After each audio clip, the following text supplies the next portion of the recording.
Mucoid degeneration of the anterior cruciate ligament is a rare pathological entity with disputed theories of origin. It is characterized by infiltration of mucoid-like substance, which is essentially glycosaminoglycans interspersed within the substance of the ACL ligament, making the ACL thicker in size and less effective in providing stability. This leads to knee pain during terminal extension and terminal flexion of the knee joint. On MRI, the ACL ligament is intact, but it is thickened and ill-defined, which is known as celery stalk sign. Before surgery, you can appreciate that the patient is not able to straighten her knee completely and there is approximately 10 degrees of fixed flexion deformity. On diagnostic arthroscopy, you can make out that the ACL in this patient is thicker than the usual size that we find.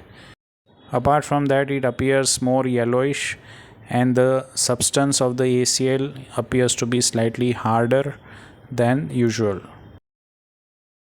We can appreciate that the ACL is impinging on the lateral notch in flexion and in superior notch on extension.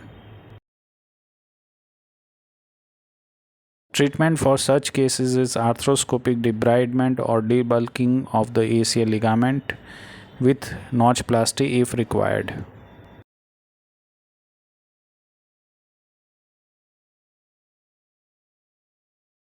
So here we are going to use shaver to debulk the ACL starting from the anterolateral aspect of the ligament.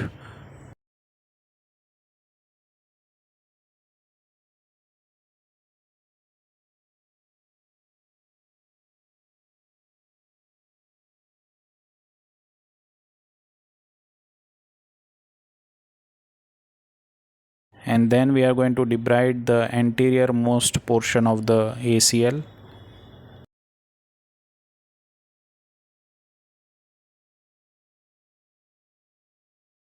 It is difficult to separate the normal fibers of the ACL from mucoid degenerated ACL fibers, but still we try to preserve the normal ACL fibers as much as possible. Sometimes the mucoid degeneration process has involved almost all of the ACL ligament.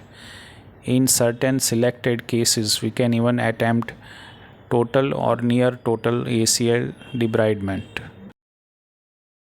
Surprisingly, not all cases who have undergone near total or total ACL debridement are going to need ACL reconstruction in future for instability. However, some cases might require this procedure. In selected cases, we can even attempt complete excision of ACL ligament, and at the same time we can do arthroscopic ACL reconstruction procedure. This is done in patients who are younger and who are anticipating high demand activities in future. So in this case, we are going to do near total ACL debridement, but we are not going to do notchplasty because the dimensions of the notch appears to be fine. And as you can see, after the near total ACL debridement, there is no impingement of the lateral wall of the notch as well as the superior wall of the notch. Immediately post-op, the FFD has disappeared. Thanks for watching this video.